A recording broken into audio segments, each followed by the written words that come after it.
하나님 말씀 요한복음 12장 34절에서 43절 말씀까지입니다. 네, 요한복음 12장 34절에서 43절 말씀까지. 네, 우리 한 절씩 교독하겠습니다. 이에 무리가 대답하되 우리는 율법에서 그리스도가 영원히 계신다 함을 들었거늘 너는 어찌하여 인자가 들려야 하리라 하느냐? 이 인자는 누구냐? 예수께서 이르시되 아직 잠시 동안 빛이 너희 중에 있으니 빛이 있을 동안에 다녀 어둠에 붙잡히지 않게 하라. 어둠에 다니는 자는 그 가는 곳을 알지 못하느니라. 너에게 아직 빛이 있을 동안에 빛을 믿으라. 그리하면 빛의 아들이 되리라. 예수께서 이 말씀을 하시고 그들을 떠나가서 숨으시니라. 이렇게 많은 표적을 그들 앞에서 행하셨으나 그를 믿지 아니하니 이는 선지자 이사야의 말씀을 이루려 하심이라. 이르되 주여 우리에게서 들은 바를 누가 믿었으며 주의 팔이 누구에게 나타났나이까 하였더라. 그들이 능히 믿지 못한 것은 이 때문이니 곧 이사야가 다시 일렀으되 그들의 눈을 멀게 하시고 그들의 마음을 완고하게 하셨으니 이는 그들로 하여금 눈으로 보고 마음으로 깨닫고 돌이켜 내게 고침을 받지 못하게 하려 함이라 하였음이더라. 이사야가 이렇게 말한 것은 주의 영광을 보고 주를 가리켜 말한 것이라. 그러나 갈릴 중에도 그를 믿는 자가 많되 바리새인들 때문에 드러나게 말하지 못하니 이는 출교를 당할까 두려워함이라. 그들은 사람의 영광을 하나님의 영광보다 더 사랑하였더라. 아멘. 네, 여러분 일반적으로 성경을 분류할 때 마태복음, 마가복음, 누가복음, 요한복음을 이 네 권의 복음서다라고 해서 이 네 권을 묶어 사복음서라고 그렇게 우리는 부릅니다. 여러분 이러한 이 사복음서 말씀을 살펴볼 때 이 중요한 관점 하나가 있는데요. 그것은 바로 예수님은 누구신가라고 하는 것입니다. 왜냐하면 말 그대로 마태복음, 이 마가, 누가, 요한복음은 이 복음이신 예수, 곧 그분이 누구이신가에 초점이 맞추어져 있기 때문에 그렇습니다. 마태복음은 이 왕으로 오신 예수님을 말씀합니다. 그리고 마가복음은 종으로 오신 예수님, 섬기러 오신 예수님에 대해 말씀합니다. 그리고 누가복음은 인자로 오신 예수님, 완전한 인성을 지니신 예수님에 대해 말씀합니다. 그리고 요한복음은 예수님의 신성을 강조한 하나님의 아들이신 예수님에 대해서 말씀하고 있습니다. 자, 이처럼 이 각각의 복음서들은 서로 다른 관점에서 예수님을 증거하고 있지만 결국 그 목적은 하나입니다. 예수님이 누구이신지를 알게 하고 그 예수님을 믿어 생명을 얻게 하는 것입니다. 요한복음 20장 31절 말씀은 그 목적을 이렇게 분명하게 말씀하고 있는데요. 오직 이것을 기록함은 너희로 예수께서 하나님의 아들 그리스도이심을 믿게 하려 하며 또 너희로 믿고 그 이름을 힘입어 생명을 얻게 하려 함이니라 라고 말씀합니다. 다시 말해 성경은 예수님이 우리의 주이시며 그리스도이시고 또한 살아계신 하나님의 아들이심을 밝히 드러내고 있습니다. 그리고 그 예수님을 믿는 자들에게는 참된 생명이 있음을 말씀하고 있습니다.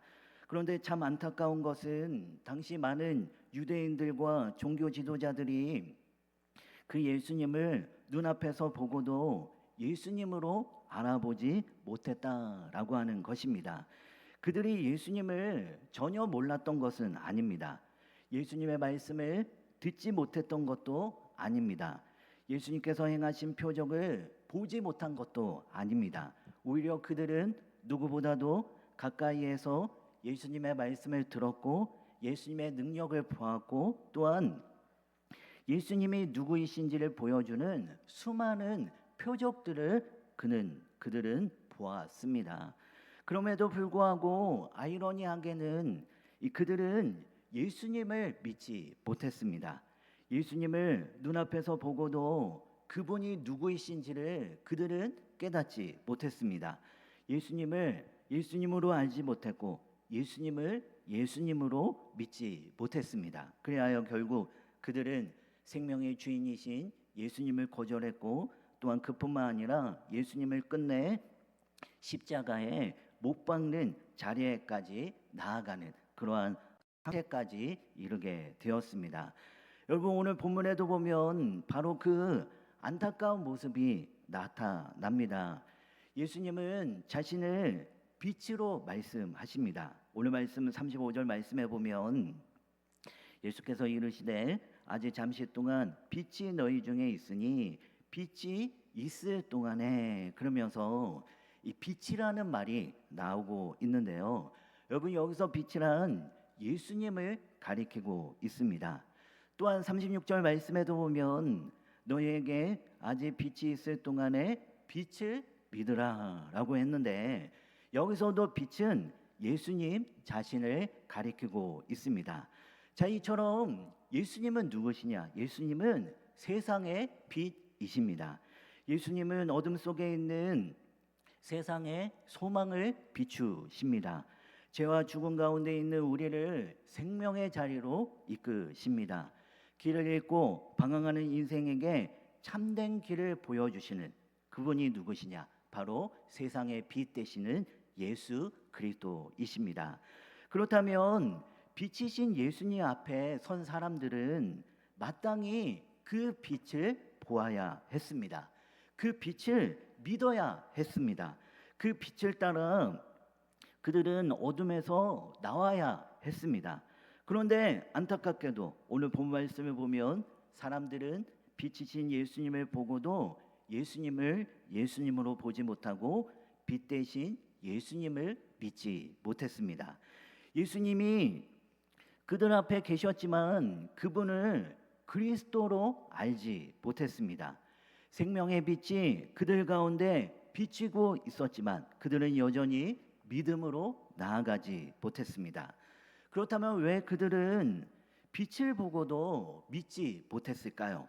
왜 예수님을 눈앞에 두고도 예수님을 거절한 이유가 무엇일까요? 오늘 본 말씀은 빛이신 예수님을 보고도 믿지 못했던 세 가지 모습을 우리에게 보여주고 있는데요.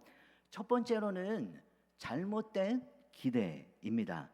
오늘 말씀 34절 말씀 우리 다 같이 한번 읽어볼까요? 34절, 자 시작. 이에 무리가 대답하되 우리는 율법에서 그리스도가 영원히 계신다 함을 들었거늘 너는 어찌하여 인자가 들려야 하리라 하느냐? 이 인자는 누구냐? 네, 여러분, 예수님은 앞에서 인자가 들려야 한다라고 말씀하셨습니다. 여기서 인자가 들려야 한다라고 하는 것은 십자가의 죽음을 의미합니다. 그런데 사람들은 이 말을 받아들이지 못했습니다. 왜냐하면 그들이 기대하던 메시아의 모습과 너무 달랐기 때문입니다. 그들이 생각하는 메시아는 고난받는 종이 아니었습니다. 십자가에서 죽는 구원자도 아니었습니다. 그들은 강력한 나라를 세워 다스릴 왕, 그런 군주를 그들은 기대했습니다. 로마를 무너뜨리고 민족을 회복시키고 민족의 영광을 다시 세워줄 그러한 정치적인 메시아를 그들은 기대했습니다. 그러나 예수님은 전혀 다른 길을 말씀하고 계시죠. 인자가 들려야 한다라고 말씀하시면서 지금 십자가에서의 죽음을 말씀하고 계십니다. 그렇다 보니 이들 입장에서는 이해가 되지 않는 것입니다. 율법에서는 메시아의 영원성을 말하는데 어찌 인자가 들려야 하느냐며 그 인자가 도대체 누구냐고 예수님께 그들은 묻습니다. 그래서 34절 끝에 보니까 뭐라고 말씀합니까? 이 인자는 누구냐? 그러면서 이들은 아주 황당한 표정으로 예수님께 묻습니다. 그만큼 그들의 입장에서는 매우 당혹스럽다라고 하는 것이죠. 자기들이 기대한 메시아의 모습과 예수님의 말씀이 맞지 않는다는 그런 거부감이 이 말 속에 담겨 있습니다. 그러니까 여러분, 이들의 잘못된 기대와 오해로 결국 빛이신 예수님을 눈앞에 두고도 이들은 예수님을 예수님으로 보지 못하고 예수님을 예수님으로 믿지 못했던 것입니다. 여러분, 우리 또한 마찬가지입니다. 잘못된 기대는 믿음을 막습니다. 잘못된 기대는 예수님을 보면서도 예수님을 보지 못하게 합니다. 말씀을 들으면서도 그 말씀을 내 뜻에 맞지 않는다고 우리는 밀어내게 합니다. 하나님께서 이미 길을 보여주셨는데도 불구하고 내가 원하는 길이 아니라고 거절하게 만듭니다. 우리도 신앙생활을 하면서 이런 모습이 있을 때가 있습니다. 하나님을 믿는다고 말하지만 사실은 내 기대에 맞는 하나님을 찾을 때가 있습니다. 내가 원하는 방식으로 응답하시는 하나님, 내 계획대로 길을 열어주시는 하나님, 내가 바라는 때에 내가 바라는 방법으로 일하시는 하나님, 그러한 하나님을 기대할 때가 있습니다. 자, 이처럼 내 계획과 내 기대 속에 하나님을 기대합니다. 그러다가 내 기대와는 달리 다른 길을 말씀하시고 내 생각과 다른 방향으로 인도하시면 금세 우리는 낙심하며 하나님을 원망합니다. 하나님, 이게 아니라 이거지 않습니까? 이렇게 하셔야죠. 왜 이렇게 하셨습니까? 그러나 여러분, 믿음은 무엇입니까? 믿음이란 하나님을 내 기대에 맞추는 것이 아닙니다. 믿음은 하나님의 뜻에 나를 맞추는 것입니다. 믿음은 하나님께 내 계획을 관철시키는 것이 아닙니다. 하나님께서 이루어 가시는 그 뜻 앞에 내 생각과 내 계획을 내려놓는 것, 이것이 무엇이냐? 이것이 바로 참된 믿음입니다. 여러분, 예수님은 사람들의 기대처럼 로마를 무너뜨리기 위해 오신 정치적인 메시아가 아니었습니다. 예수님은 십자가를 통해 죄인을 구원하시기 위해 오신 그리스도, 살아계신 하나님의 아들, 바로 메시아이셨습니다. 그런데 사람들은 자기 기대를 내려놓지 못했습니다. 그래서 빛이신 예수님을 보고도 이들은 예수님을 예수님으로 보지 못하고 예수님을 예수님으로 믿지 못했던 것입니다. 자, 이처럼 잘못된 기대는 믿음을 가로막습니다. 내가 원하는 예수님만 붙들면 여러분 진짜 예수님을 놓칠 수가 있습니다. 내 뜻에 맞는 하나님만 찾으면 하나님의 더 크고 깊은 그 뜻을 보지 못할 수 있습니다. 내가 원하는 길이 아니어도, 내가 기대한 방식이 아니어도, 내가 바라보는 때에 응답이 오지 않아도 여러분, 참된 믿음은 내 기대를 내려놓고 주님의 뜻을 붙잡는 것, 이것이 바로 참된 믿음이다라고 말할 수 있습니다. 여러분, 지금 이 시간 내가 내려놓아야 할 내 계획과 기대는 무엇입니까? 혹시 내가 원하는 방식으로만 응답하시는 하나님을 기대하고 있지는 않으십니까? 내 계획대로 길을 열어주시는 하나님만을 찾고 있지는 않습니까? 내가 바라는 때, 내가 바라는 방법으로 일하시는 하나님만을 붙들고 있지는 않으십니까? 여러분, 잘못된 기대는 믿음을 막습니다. 그러나 내 기대를 내려놓고 하나님의 뜻을 붙들 때 우리의 믿음은 다시 주님을 바라보게 됩니다. 여러분, 우리가 하나님을 내 기대에 맞추려 하지 말고 하나님께서 이루어 가시는 그 뜻 앞에 내 생각과 내 계획을 내려놓는 그런 우리 모두가 다 되어지길 소망합니다. 그리고 또한 이들이 예수님을 거절한 이 두 번째 이유가 있습니다. 그것은 바로 그들의 완악한 마음 때문입니다. 오늘 말씀 37절 말씀 우리 다 같이 한번 읽어볼까요? 37절, 자, 시작. 이렇게 많은 표적을 그들 앞에서 행하셨으나 그를 믿지 아니하니. 네, 여러분 여기에 보면 참 안타까운 말씀이 나옵니다. 예수님께서 그들 앞에서 이 많은 표적을 행하셨습니다. 그런데 그들은 믿지 않았습니다. 그러니까 이들이 예수님을 믿지 못한 것은 표적이 없어서 믿지 못한 것이 아니다라고 하는 것이죠. 증거가 부족해서 믿지 못한 것도 아닙니다. 예수님께서 자신을 분명히 드러내지 않으셔서 믿지 못한 것도 아닙니다. 우리가 방금 읽은 37절 말씀에 분명히 말씀하고 있죠. 이렇게 많은 표적을 그들 앞에서 행하셨다. 자, 이처럼 예수님은 이미 수많은 표적을 통해 자신이 누구인지를 사람들 앞에 보여주셨습니다. 여러분 여기서 표적이라고 하는 말은 단순히 기적을 의미하지 않습니다. 표적은 말 그대로 무엇인가를 가리키는 표지입니다. 길을 가다 보면 표지판이 길을 알려주듯이 예수님께서 행하신 표적들은 예수님이 누구이신지를 알려주는 표지와도 같은 것입니다. 여러분 요한복음 말씀에 보면 예수님은 물로 포도주를 만드셨습니다. 또한 오병이의 기적을 행하셨습니다. 병든 자들을 고치시고 또한 눈먼 자를 보게 하셨습니다. 심지어 죽은 나사로까지 예수님의 능력으로 살리셨습니다. 여러분 이것은 단순히 사람들을 놀라게 하기 위한 기적이 아니었습니다. 예수님이 누구이신지를 보여주는 증거였다라고 하는 것이죠. 나는 그리스도다. 나는 세상의 빛이다. 나는 생명의 주다. 나는 살아계신 하나님의 아들이다 라고 하는 그런 자신이 누구인지를 이러한 표적을 통해 예수님은 밝히 드러내 보이셨습니다. 그러므로 그 표적을 본 사람들은 마땅히 예수님을 믿어야 했습니다. 그 표적이 가리키는 분, 곧 예수님께로 나와야 했습니다. 그런데 그들은 그렇게 하지 않았습니다. 많은 표적을 보고도 믿지 않았습니다. 예수님이 누구이신지를 보여주는 증거를 보고도 이들은 믿음으로 반응하지 못했습니다. 왜 그럴까요?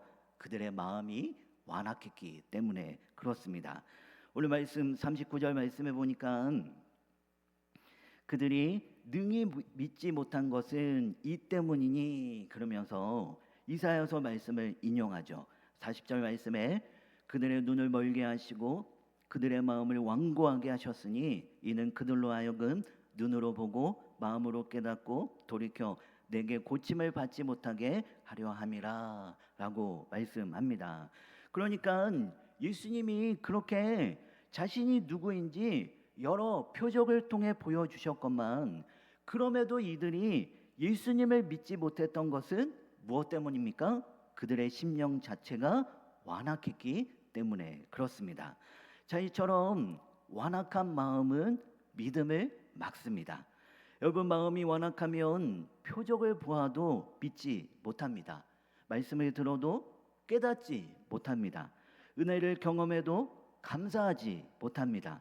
하나님께서 계속해서 말씀하시고 계속해서 깨닫게 하시고 계속해서 돌이킬 기회를 주셔도 마음이 굳어져 있으면 믿음으로 반응하지 못하는 것입니다. 그렇기에 지난 주일 4부 예배 시간 때에도 말씀드렸다시피 우리는 내 마음의 심령의 밭을 우리는 늘 가꾸고 돌보아야 합니다. 여러분 가꾸고 돌보지 않으면 어느덧 우리 마음은 나태해지고 메마르고 굳어 버리기 쉽습니다. 여러분 완악한 마음은 어느 날 갑자기 하루아침에 생기는 것이 아니죠.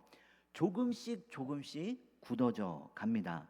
말씀을 듣고도 그냥 지나치는 일이 반복되어질 때, 돌이켜야 할 순간을 계속 미룰 때, 하나님께서 깨닫게 하셔도 내 생각과 고집을 여전히 붙들고 있을 때, 이것이 오랫동안 방치되다 보면 어느새 우리의 마음은 조금씩 단단하게 굳어져 버리게 되는 것입니다. 그래서 여러분, 완악한 마음은 두려운 것입니다. 겉으로는 신앙생활을 잘하고 있는 것처럼 보이지만 속으로는 하나님 앞에 반응하지 않기 때문입니다. 예배는 드리지만 마음은 움직이지 않고, 말씀은 듣지만 삶은 바뀌지 않고, 은혜를 말하지만 실제로는 내 생각과 내 고집을 붙들고 살아갑니다. 여러분, 이러한 완악한 마음이 무엇을 막는가? 바로 하나님을 향한 믿음을 막습니다. 지금 이 시간 말씀 앞에서 굳어져 있는 내 마음은 무엇이 있습니까? 혹시 하나님의 말씀을 듣고도 익숙하다는 이유로 그냥 지나치고 있지는 않으십니까? 은혜를 경험하고도 감사하기보다는 당연하게 여기고 있지는 않습니까? 하나님께서 깨닫게 하실 때 돌이키기보다 여전히 내 생각과 내 고집을 붙들고 있지는 않으십니까? 여러분, 완악한 마음은 믿음을 막습니다. 그러나 굳어진 마음이 말씀 앞에서 다시 깨어날 때, 은혜 앞에서 다시 감사할 때, 책망 앞에서 변명하지 않고 우리가 주님 앞에 나아가 회개할 때, 우리의 믿음은 다시 주님께 반응하며 나아갈 수 있습니다. 여러분, 우리의 마음의 심령의 밭이 말씀을 들어도 무뎌진 마음이 아니라 말씀 앞에 찔림을 받은 마음, 은혜 앞에 감사하는 마음, 주님의 부르심 앞에 돌이키는 마음으로서는 그냥 우리 모두가 다 되어지길 소망합니다. 자, 그리고 오늘 본문에는 또 다른 사람들이 등장합니다. 이들은 앞에 나온 사람들처럼 예수님을 완전히 거절한 사람들은 아니었습니다. 그렇다고 예수님을 분명하게 따르는 사람들도 아니었습니다. 믿기는 믿었습니다. 그러나 그 믿음을 드러내지 못했습니다. 마음으로 예수님을 인정했지만 삶의 자리에서는 예수님 편에 서지 못했습니다. 이것이 세 번째 모습입니다. 바로 고난받기 싫어 거리를 두는 신앙입니다. 오늘 말씀 42절 말씀 우리 다 같이 한번 읽어볼까요? 42절. 자, 시작. 그러나 관리 중에도 그를 믿는 자가 많되 바리새인들 때문에 드러나게 말하지 못하니 이는 출교를 당할까 두려워함이라. 네, 여러분, 여기 보니까 관리 중에도 그를 믿는 자가 많았다라고 말씀합니다. 다시 말해 유대 지도층 가운데에서도 예수님을 믿는 사람들이 있었다라고 하는 것입니다. 그런데 문제가 있었습니다. 그 믿음을 드러내지 못했습니다. 왜요? 여기 보니까 뭐라고 말씀합니까? 바리새인들 때문에 드러나게 말하지 못하니 이는 출교를 당할까 두려워함이라 라고 말씀합니다. 자, 그래도 유대 지도층 관리 중에 예수님을 믿는 사람들이 많이 있었는데 이들은 그 믿음을 드러내지 못했습니다. 왜요? 바리새인들이 두려웠기 때문입니다. 출교당할까 두려웠기 때문입니다. 사람들의 시선이 두려웠다라고 하는 것이죠. 여러분, 당시 출교를 당한다라고 하는 것은 단순히 해당에서 쫓겨나는 것만을 의미하지 않습니다. 그것은 공동체에서 배제되는 일이었고 사회적 관계와 지위와 특권을 잃어버릴 수 있는 그러한 일이었습니다. 그러니 이들은 예수님을 믿으면서도 공개적으로 고백하지 못하는 것이죠. 예수님을 믿는다고 드러냈다가 자신들이 가진 자리와 명예와 평판을 잃게 되지 않을까, 이것이 두려웠던 것입니다. 예수님은 십자가의 죽음을 선택하셨는데 이들은 안락한 세상의 영광을 선택하며 자신의 신분을 감추었습니다. 그래서 43절 말씀에 보면 이들을 평가하기를 뭐라고 말씀합니까? 그들은 사람의 영광을 하나님의 영광보다 더 사랑하였더라 라고 말씀합니다. 하나님의 영광보다는 자신의 지위와 특권을 잃어버린 것이 두려워서 이들은 무엇을 선택했습니까? 안락한 세상의 영광을 선택했습니다. 적당히 거리를 두며 예수님을 믿기는 믿되 온전히 따르지 못했던 이들의 모습을 오늘 말씀 가운데 우리는 살펴볼 수 있습니다. 자, 이처럼 거리두기 신앙은 여러분 믿음을 막습니다. 자, 이것은 예수님을 믿지 않는다라고 말하고 있는 것이 아니죠. 예수님을 완전히 부정하는 것도 아닙니다. 그러나 예수님 때문에 손해보는 자리에는 서려고 하지 않습니다. 예수님 때문에 불편해지는 자리, 예수님 때문에 오해받는 자리, 예수님 때문에 나의 체면과 나의 평판이 흔들릴 수 있는 그 자리에는 어떻게 한다라고 하는 것입니까? 한 걸음 뒤로 물러선다라고 하는 것이죠. 여러분, 이것이 거리두기 신앙입니다. 믿기는 믿지만 드러내지 않습니다. 예수님을 인정하기는 하지만 예수님 편에 서지 않습니다.